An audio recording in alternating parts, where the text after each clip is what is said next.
লাচিতে যদি শৰাইঘাট যুঁজিব পাৰিছিল, অসমীয়া ল'ৰা ছোৱালীয়ে দলং কিয় বনাব নোৱাৰে? মানসিকতা এটাৰ পৰিৱৰ্তন লাগে। এই দলংখনত অন্ততঃ টেকনিকেল কাম গোটেই আমাৰ অসমীয়া ল'ৰা ছোৱালীয়ে কৰিছে।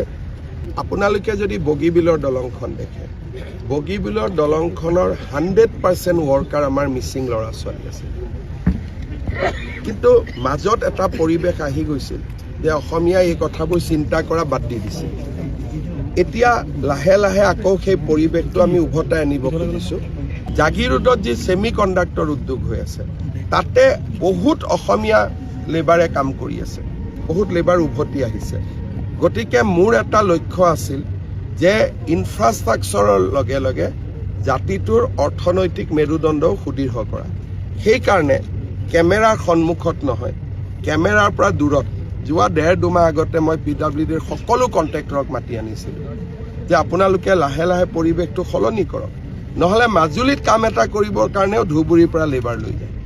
মাজুলীৰ স্থানীয় ল'ৰাই সুযোগ পাব লাগে, বুজাব লাগে, ট্ৰেইনিং কৰিব লাগে। এই দিশবিলাকতো আমি ডেফিনেটলি চকু দি আছোঁ আৰু যিমানটো পাৰে বা পৰা যায় আমি ডেফিনেটলি কৰিব চেষ্টা কৰি আছোঁ। এই ব্ৰিজখন তাৰ এটা জ্বলন্ত উদাহৰণ।